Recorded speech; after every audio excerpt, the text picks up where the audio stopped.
Okay. Hey, so let's recite Namo Tassa 3 times together. Namo Tassa Bhagavato Arahato Samma Sambuddhassa. Namo Tassa Bhagavato Arahato Samma Sambuddhassa.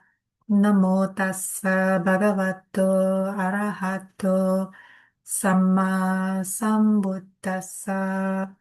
Sadhu, sadhu, sadhu. Okay, so we are back to the book reading sessions, reading from the great disciples of the Buddha. So we are now in the section of the great women disciples during the Buddha's time. We first started off with the story of Visakha, who it was the foremost in female lay disciples. We read about her story, how she also came to be known as Migara Mata by her father-in-law Migara, interestingly, and how she built this big monastery that in the suttas is often referred to as the palace of Migara's mother. It's not actually a palace, but it was a huge, big monastery that Visakha built, and it was it seemed so grand, so big that it was often referred to in the suttas as the palace of Migara's mother. And it was named Rama, which is in Savati. Yeah, so on I think it was the eastern gate of Savati. And so and how, yeah, her story and how she not only came to be a great disciple, strong supporter of the Buddha, um, but also attained fruit of stream entry herself and also influenced the rest of her family. So her family also benefited from her actions. So a good example of how the fruit of her merits not only benefited herself, but her family as well. So today we are covering a little bit about Queen Malika. We may not be able to finish her whole story in one reading, and we'll see how it goes. But she was also a famous queen during the Buddha's time. So let's have a little read. Malika, the queen, the flower girl queen. So at the time of the Buddha, a daughter was born to the foreman of the guild of garland makers in Savatthi. So I'm guessing there must be lots of garland makers at the time, and so much so that they needed to form a guild, like an association, so to speak, of garland makers. And she was a daughter of one of them. And she was beautiful, she was clever, she was well behaved, and a source of joy to her father. And her name was Malika. So one day, when she had just turned 16, she went to the public flower gardens with her girlfriends, taking 3 portions of fermented rice along in her basket for her meal. And when she was just leaving by the city gates, a group of ascetics came into town to obtain alms, and their leader stood out. The leader of that group of ascetics stood out. One whose grandeur and sublime beauty impressed her so much that she impulsively offered him all the food in her basket. And that great ascetic turned out to be the Buddha, the awakened one. And he let her put her offering into his bowl. And after Malika, without knowing to whom she had given the food, so she didn't know it was the Buddha. So after she had prostrated at his feet, and she walked on full of joy. And then the Buddha smiled. And Venerable Ananda, yeah, the Buddha's attendant, and he knew that the Buddha doesn't smile without a reason, so he got curious. So Venerable Ananda asked the Buddha why he was smiling. And then the Buddha replied that this girl, Malika, would reap the benefits of her gift this very same day by becoming the queen of Kosala. So Kosala is the kingdom where Savatthi is the capital. Yeah. And she was just a girl, a teenage girl, just walking past and suffering. And then the Buddha um, kind of foresaw what was going to happen on that day because of her giving alms to the Buddha, that she would become the queen of that kingdom. And this sounded unbelievable. How could the king of Kosala elevate a woman of low caste? So she was considered not a high caste because her father was like a garland maker, you know. So not like from not Brahmin caste, not warrior caste, like the Buddha's family was, not one of the higher castes. So how is that possible that someone of a low caste could become the queen? Yeah. And in the India of those days, with its very strict caste system, this seemed quite impossible. Now, the ruler over the United Kingdom of Benares and Kosala in the Ganges Valley at that time was King Pasenadi, the mightiest monarch of his day. So this is like Savatthi or Shravasti today. Yeah, same place. And that Shravasti or Savatthi is the capital. Yeah. And there was Benares, which is a kingdom, and there was Kosala, which is, there were two kingdoms actually, but King Pasenadi, he was mighty. He actually united the two, and he became the ruler of this greater kingdom. Okay.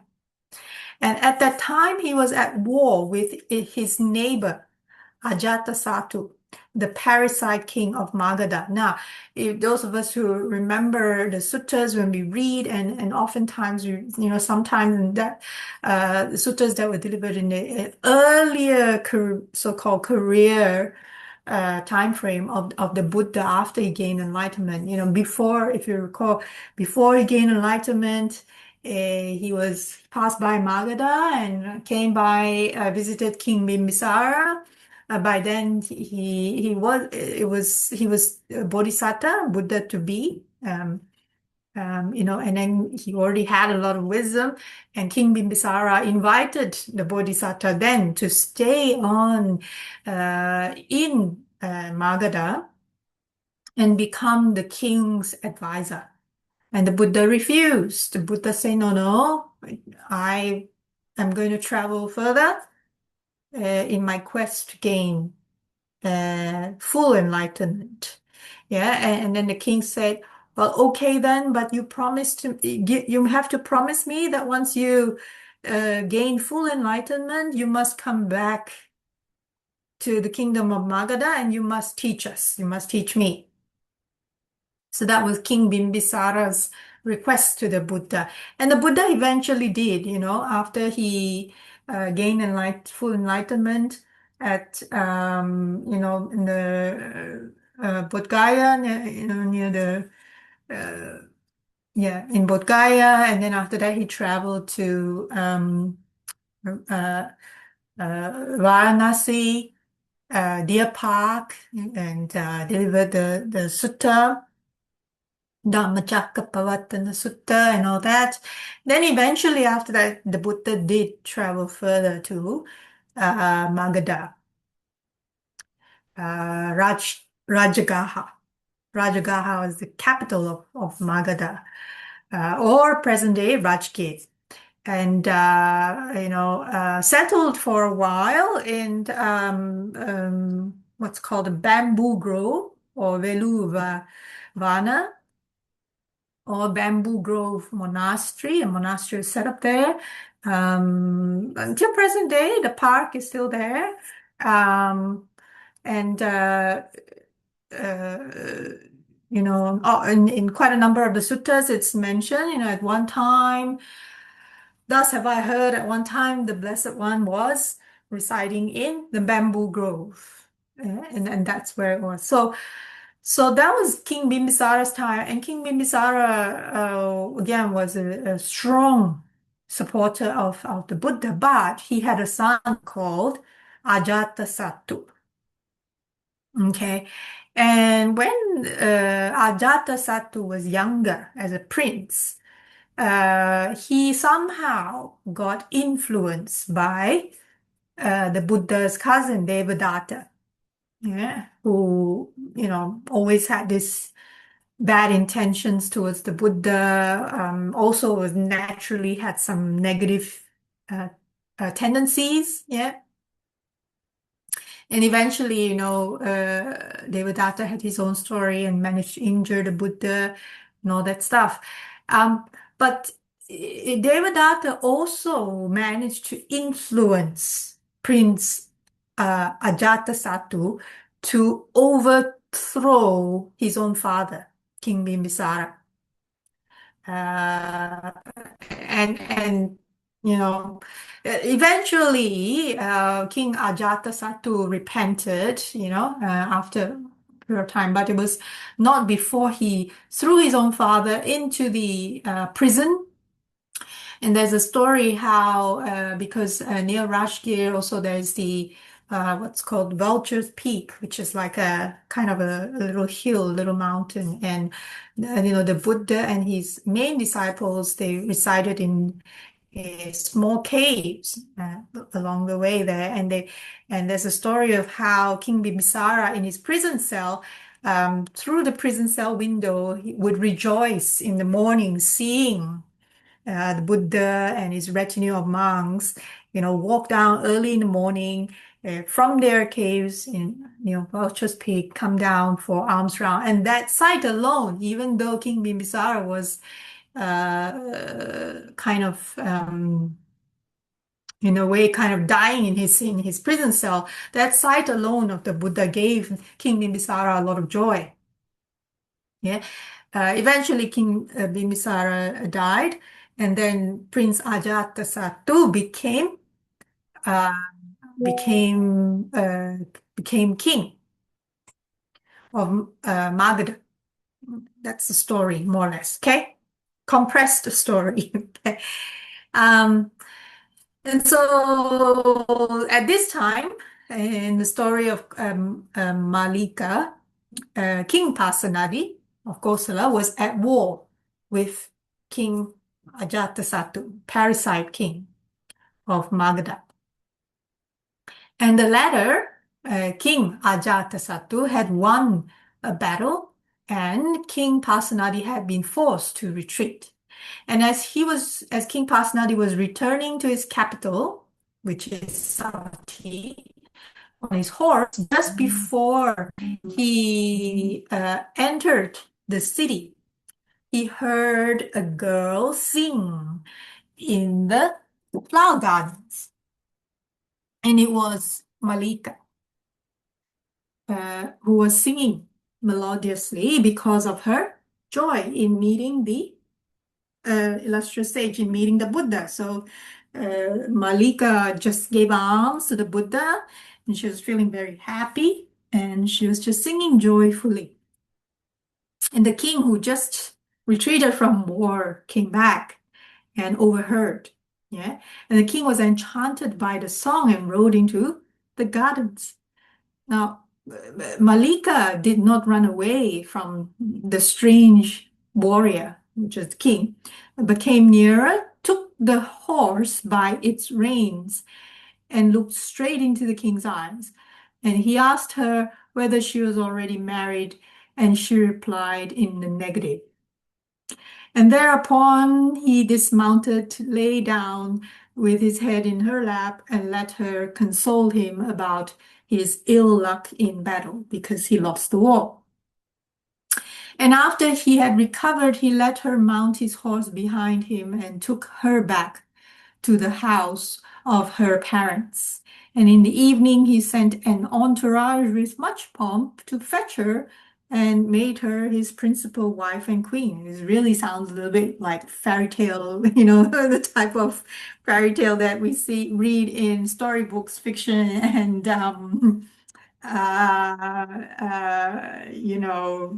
movies, etc.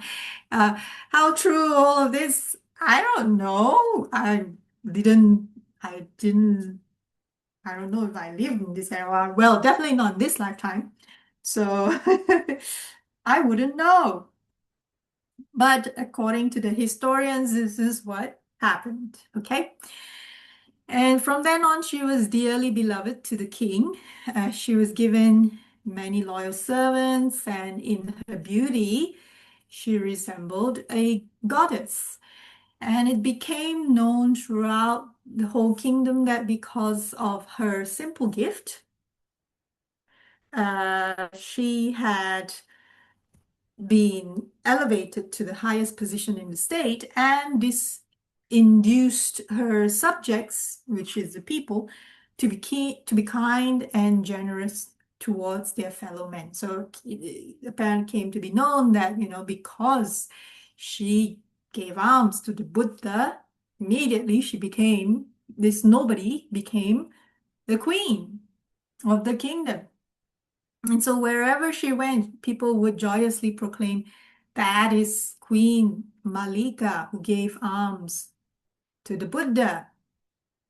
And after she had become queen, she soon went to visit the Buddha to ask him something that was puzzling her. Okay, so obviously she was curious about someone. How it came about that one woman could be beautiful, wealthy, and of great power, but then there could be another woman, beautiful, but poor and powerless.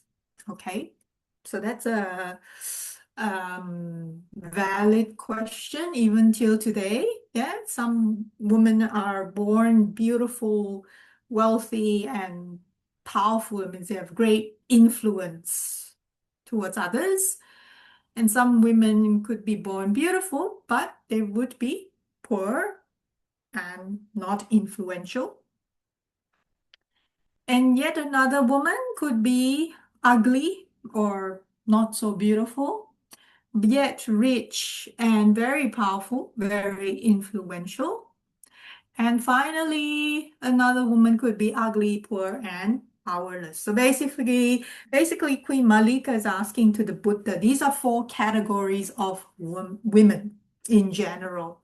Yeah, I mean, she's asking because she's a woman, right? But the same could be applied to a man or another gender, right? Basically, she's categorizing into one of good appearance in terms of how society sees it. Yeah, because beauty is in the eye of the beholder anyway. So beautiful or of great beauty or pleasant or how people see it society deems that person appearance very pleasant, very well, and also whether that person is rich. And well, generally, one would think influential come along with alongside with being rich in general. So she's asking four categories, right? Uh, beautiful and rich, powerful, uh, beautiful, but uh, not rich, not powerful. And then we got not so beautiful, uh, yet rich and powerful, and also not so beautiful, but then also not rich, not powerful, right? And these differences can constantly be observed in daily life. Yes, so it's not like it only happened during the Buddha's time, it happened throughout human history. And while the ordinary person is satisfied with such commonplace explanations as fate, heredity, and chance, so what people would generally say is, oh, so and so born like that, right? That's the common answer, she's pretty because she's born like that, or she's pretty because her mother was pretty when her mother was younger, or her parents, they have very good features, or her grandmother was so and so, right? Is the common explanation, but Queen Mallikā wanted to probe deeper, for she was convinced that nothing happens without a cause. And the Buddha explained to her in great detail that the qualities and living conditions of people everywhere reflect the moral nature of their deeds in earlier lives. So beauty was caused by patience and gentleness, prosperity by generosity, and power by never envying others, but rather by rejoicing in their success. Okay, so here's the recipe. So if we want to be born beautiful, or continue to be beautiful, let's say, then we need to cultivate patience and gentleness, as in really cultivate that as a virtue in our daily practice. Not just say it, not just think it, but actually do it. Okay, so if our aim is to be pretty or beautiful or somewhere along those lines, yeah, handsome, good looking, whatever you want to call it, then we need to cultivate. The recipe is, the Buddha says, cultivate patience and gentleness. Gentleness means uh, just being gentle, being good-natured, being not like a rough person or saying harsh words, things like that. But gentle in speech, gentle in actions, gentle in thought, right? Having said that, that doesn't mean that one needs to be a doormat. That's not what it's meant here. We can still be gentle without becoming a doormat. To be honest, that I'm still learning how to do. And I realized after a while that a lot of it has to do with inner healing as well. Learning how to be gentle without becoming a doormat does have to do with a lot of building a lot of inner strength. So it goes together. Anyway, now the recipe for prosperity is generosity. So if we want to become richer, then we need to become more generous, is the recipe. Now, generosity is a very big space, realm, category. No, lack of a better word. But basically, when we talk about generosity, we don't try to just confine ourselves to material things. In fact, Being generous in material things is probably the easier way of practicing generosity. But one of the, what's harder to practice in terms of generosity is giving others our time or our kindness or our empathy. Or, as often Bhante would say, just giving people a smile. And it's getting harder and harder for a lot of people. Why? Because, everybody's caught up in their own life. Some people just say, I'm finding it difficult just to survive with the rising costs of living everywhere. Oil prices increasing. I can't even, people are selling cars, selling houses. I don't know where everybody's living at the moment, but even where I live, the number of notices going up in terms of houses for sale has increased. Even cars, vehicles for sale, people are like, okay, maybe the family doesn't need two cars for the family. Let's just do with one and we will figure it out. So people starting to sell cars, houses, anything that's in their possession that they feel that they can live without with, maybe some level of inconvenience, but they will tolerate it because they don't have any other way, any other means. And when people are under a lot of pressure, a lot of stress, just in order to continue to pay the bills, make sure their children still have education. And for a lot of people, making such shifts is very stressful, you know jobs being made redundant due to machines getting better, right? So-called AI, doing stuff. I'm a strong user of AI tools, um, and I just see it as a brain extension, literally. But a lot of people are going through a tremendous amount of stress, and when people are under a tremendous amount of stress, to ask people to, be a little bit kinder, uh, you know, let's say on the road, someone wants to, come in onto the queue or let them in kind of thing. When people are under a lot of stress, it's very, very difficult because um, every day from morning till night, their thoughts, it's just focusing on what do I need to do next? How am I going to, how am I going to pay the bills? How am I going to make sure my children, this, that, right? Generosity is probably the last thing that will come into their mind. However, the more and we've read a lot of stories of how, even people who have barely nothing and they give so generously, and pretty soon they do reap some benefit, right? The more we are in a difficult situation, whether in monetary or health or um, any form of difficulty, and in that state, when we are able to think of others, and are still being able to give in some way. That is a kind of generosity that will help us actually come out of the dire state or difficult state. Um, even if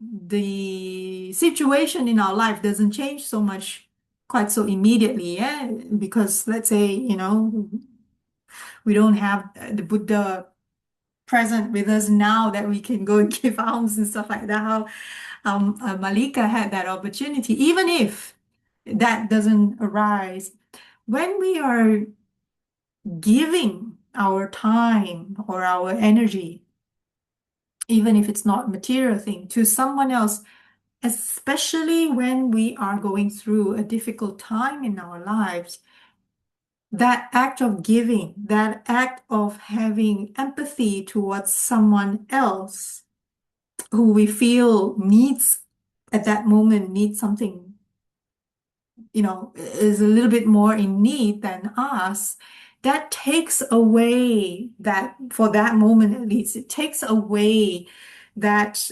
emphasis on I am in difficulty. This problem is mine. I am under a lot of stress. I am in pain. I see. It comes back to, last week we had this session with Dr. Madhusudanji, who read a short sutta from the Sutta Nipata. It comes back to the clinging to the five senses, which is difficult. It tends to get exaggerated, especially when we are in some form of physical, mental, or emotional suffering. It tends to get expanded. If we think about it in our lives, when we are in a state or at a time in our lives where we are just cruising along, right? There are times that we're just cruising along and everything seems to be going well. Our jobs are going well. Family is all doing good. If it's parents, children are all doing well in school.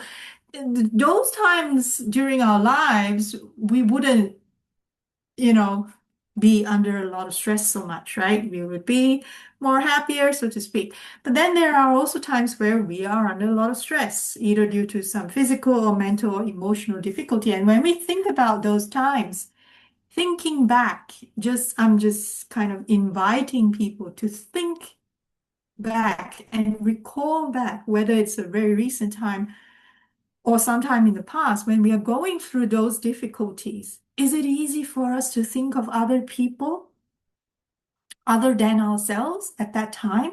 It's not. It takes a lot of effort, takes a lot of effort to even think about, oh, so and so actually is having it really hard. For me, who am I to think that I am the one that is really suffering here right now? Okay. Um, it's hard. But if we look closely enough, we will have opportunities to perform some act of generosity, even when during our tough times. And when it is those acts of generosity that really help us come out of our own suffering at that point. I remember the story Bhante Vimalaramsi mentioned once, someone once came to him for help, um, who was under very severe depression, very, very severe depression. And Bhante Vimalaramsi's advice to that person was just to go and simply um, do some help out some people at I can't remember now,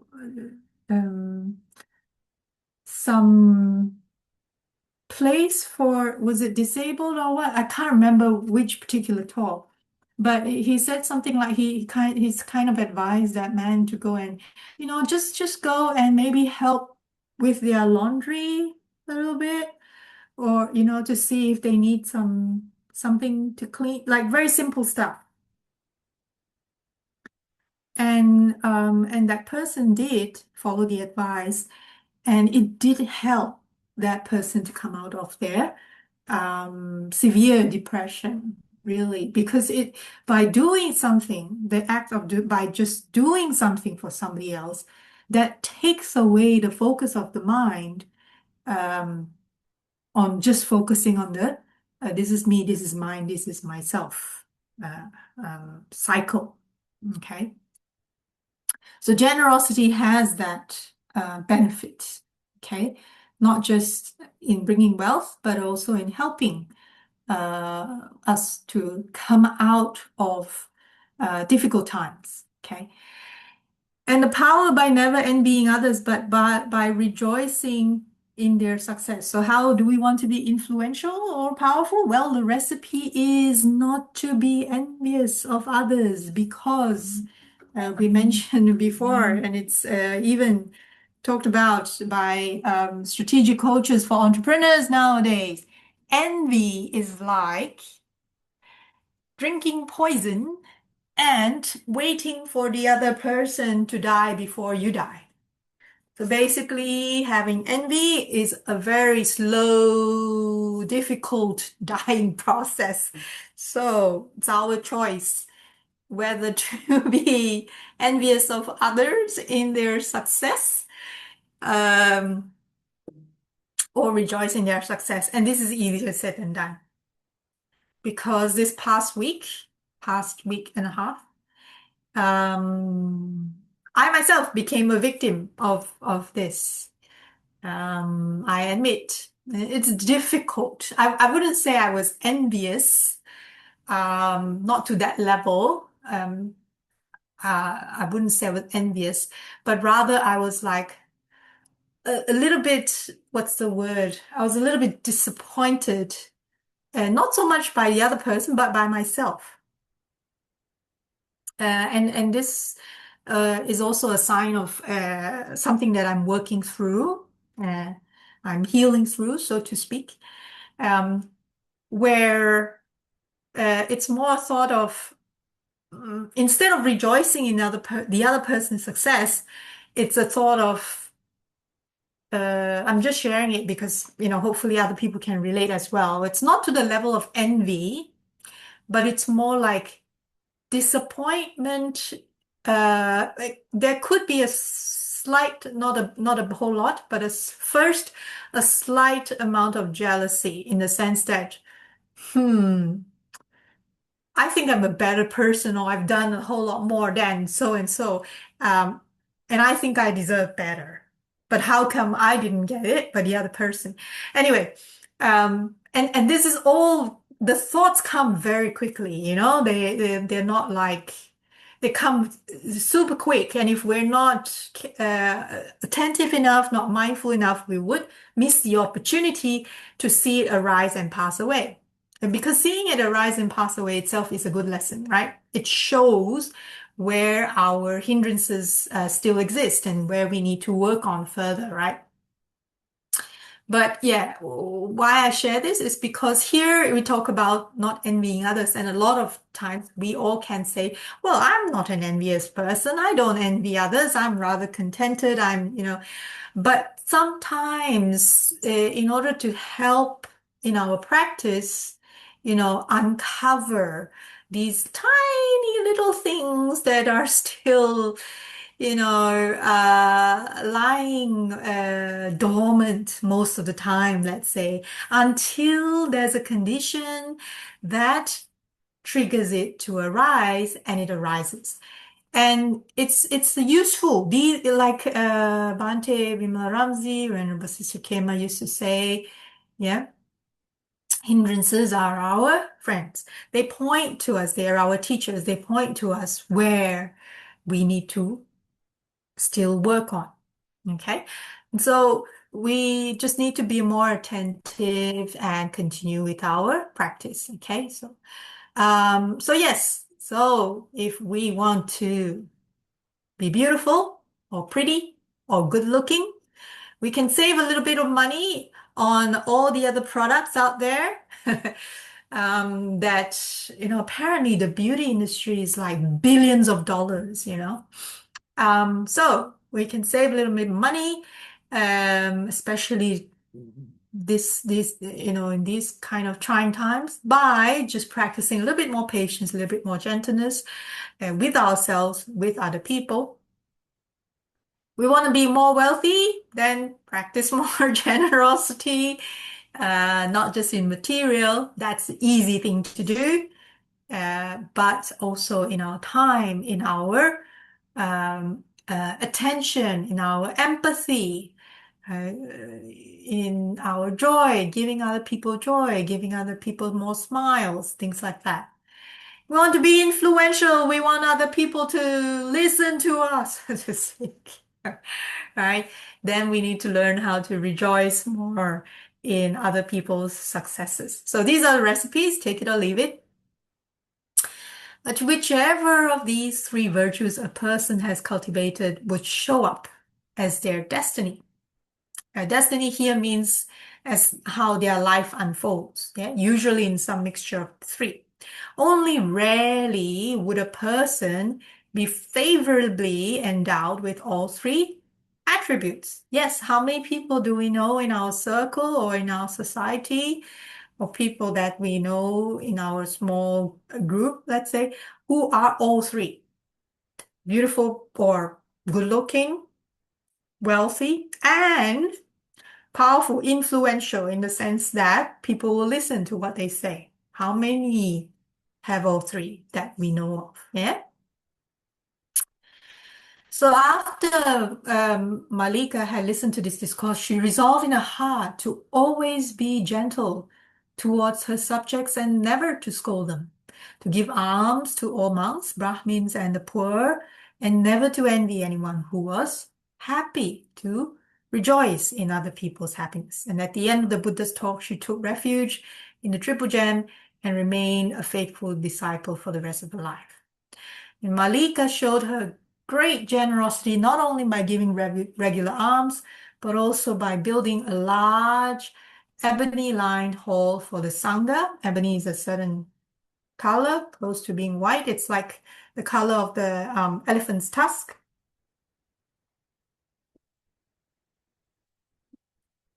So a large hall for the Sangha, which was used for religious discussions.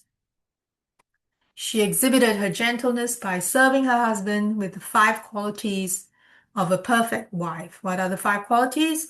Always rising before him, always going to bed after him, always obeying his commands, always being polite, using only kind words.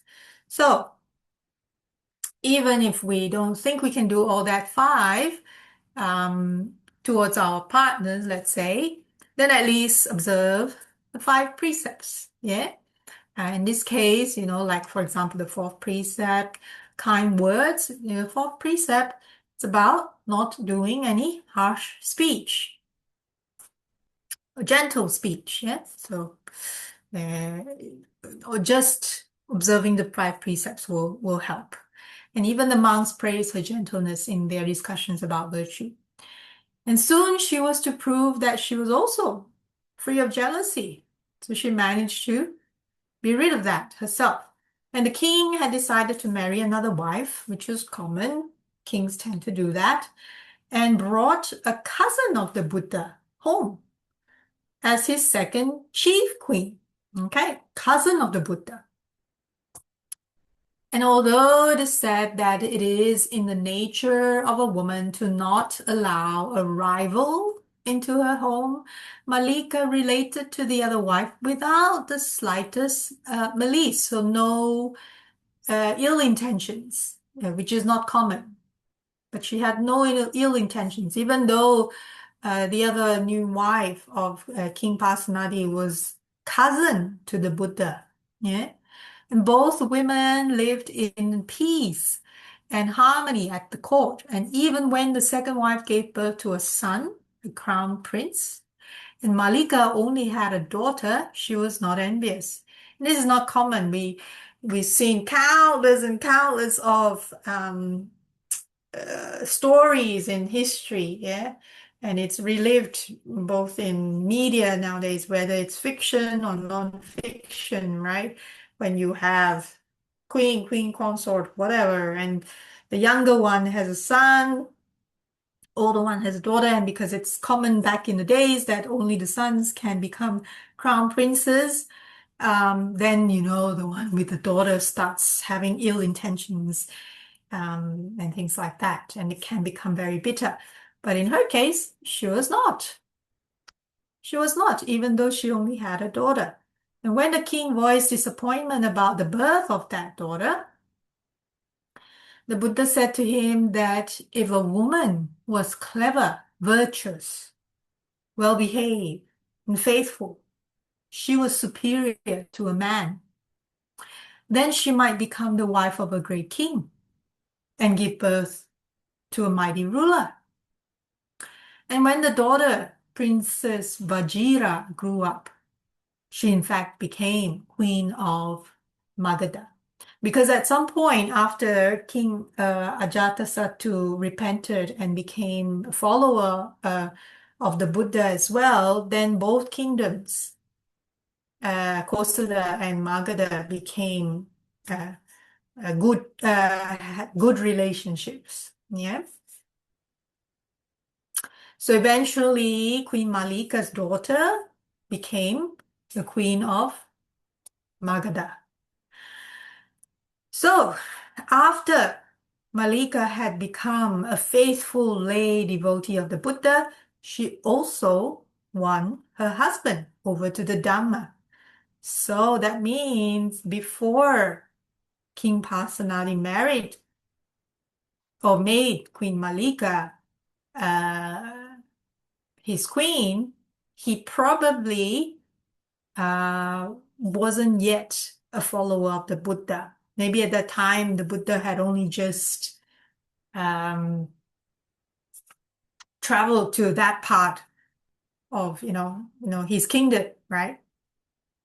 King Pasenadi, right? So, so how did she manage to get King Pasenadi to also become a follower of the Buddha? And that happened as follows. One night, the king had a succession of 16 disturbing dreams, during which he heard gruesome, unfathomable sounds from four voices which uttered do, sa, na, so. Okay. And so he woke up in the middle of the night, gripped by terror and sitting upright, trembling, he awaited the sunrise. And the next day, when his Brahmin priests asked him whether he had slept well, he related the terror of the night and asked them what they should do to counteract such a menace. And the Brahmins declared that he would have to offer a great sacrifice to pacify the evil spirits. And out of fear, the king agreed to this suggestion. And the Brahmins rejoiced, thinking of the gifts they would surely reap for conducting the sacrifice, and they busily began to make preparations. And they had a sacrificial altar built, which is common time, many animals tied to posts as victims for the offerings, and for greater efficacy, which this was a bit weird, but for greater efficacy, they demanded the sacrifice of 4 human beings as well. And these also awaited their death, tied to posts. And when Malika became aware of all these activities, she went to the king and asked him why the Brahmins were running about so busily, full of joyous expectation. And the king replied that she did not pay enough attention to him and did not know his sorrows. And thereupon he told her of his dreams. And Malika asked the king whether he had also consulted the first and best of Brahmins about the meaning of the dreams. And who's the first and best of Brahmins? Here, Queen Malika was referring to the Buddha, who is the foremost in the world of gods and humans, the best of all Brahmins. And so the king, Pasenadi, decided to ask the awakened one's advice. And he went to Jetavana Monastery. And he related his dreams to the Buddha and asked him what would happen to him. And then the Buddha said, nothing. The Buddha said, nothing will happen to you, and explained the meaning to him. And this is, the story of the 16 dreams of King Pasenadi, which is quite famous in Buddhist works. I think someone at one time even wrote a small little book. And the book itself is titled The 16 Dreams of King Pasenadi. Okay, and in case anyone's interested, they can go and check it out. And the 16 dreams, he said, were prophecies. They were prophecies showing that the living conditions on earth would deteriorate steadily due to the increasing moral laxity of the kings. Yeah, I don't remember all 16, but I remember one of them was like, how cows usually, so baby calves, usually would go to their mother cow to have milk, right, from the mother cow. And one of these dreams is King Pasenadi dreamt that it was the other way around, that the mother cow was trying to get milk from the baby calf. Yeah, it's like the other way. Yeah, and how the Buddha interpreted it is in the past. Yeah, children would listen or would be devoted, listen to their parents. But in the future, it will be the other way around. Okay, that's one of the 16. That's the one that's sat with me the most. Um, it kind of like mentioned, the children will be the one that dictates the parents and not the other way around. So in the past, the parents would dictate what the children do. Now, not now. I mean, in some cases, yes, now. But the prophecy, one of them, was that it would be the other way around. That the children would dictate parents. Okay. In some cases, we are starting to see a little bit of that today. Okay. And in a meditative moment, King Pasenadi had been able to see future occurrences within his sphere of interest because he was a monarch concerned with the well-being of his subjects. So he, as a king, was constantly thinking about the welfare of his people, right? And so he, in that meditative state, meditative moment, dreamt 16 different type of prophecies related to the people in the future. Okay.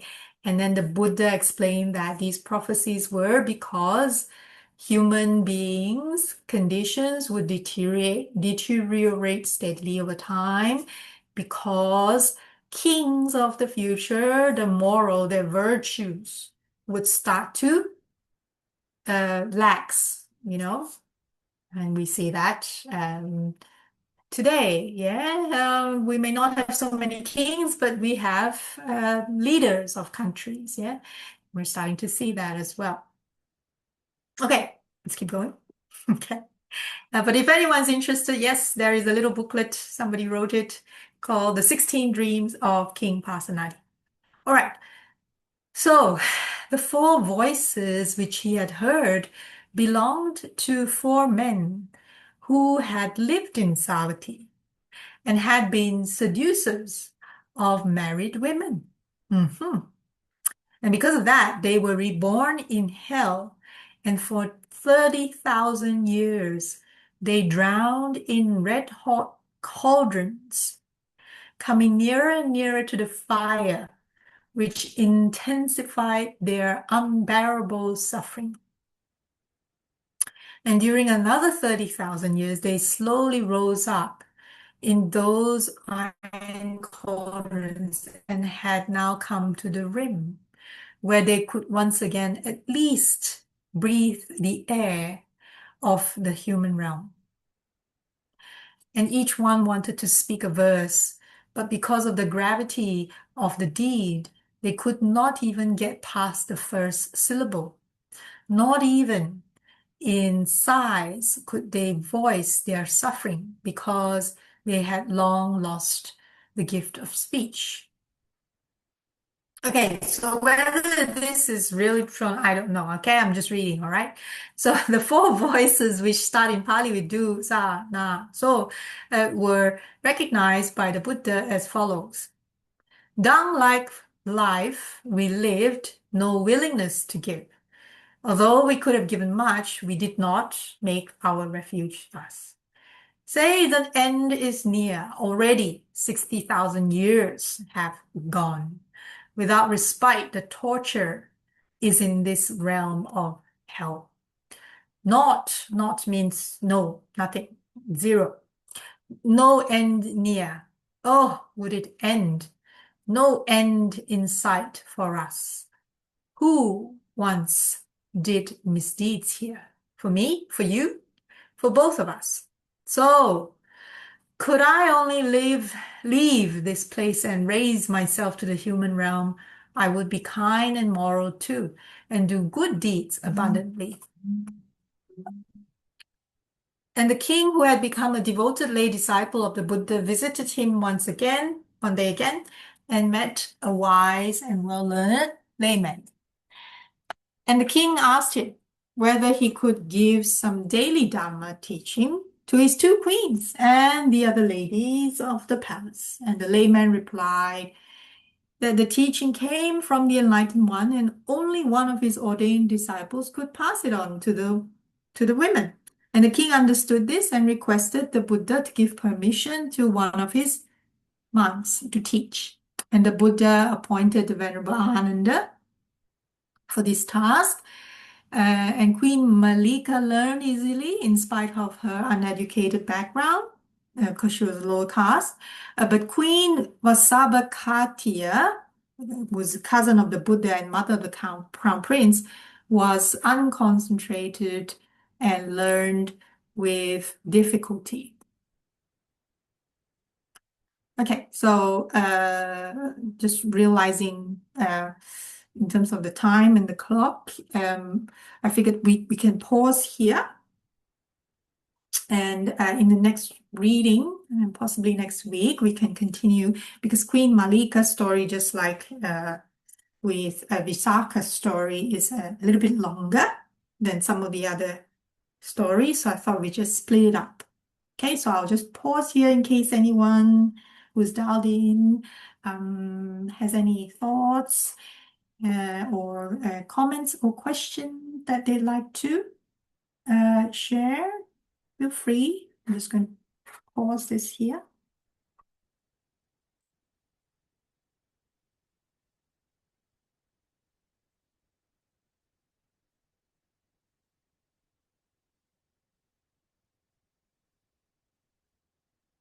If not, we can wrap up here by sharing some merit, if that's okay. So let us share some merit as a group after today's session, meditation and also book reading. So I shall, we can share together. Okay. May suffering ones be suffering free, and the fear-struck fearless be. May the grieving shed all grief. May all beings find relief. May all beings share these merits that we have thus acquired for the acquisition of all kinds of happiness. And may beings inhabiting space and earth, devas and nagas of mighty power, share in this merit of ours. May they long protect the Buddha's dispensation. Sadhu, sadhu, sadhu. Okay, so that pretty much where we are with the book reading. We'll continue next time. Queen Mallikā's story. Okay. Thank you very much, May. Very interesting. Thank you.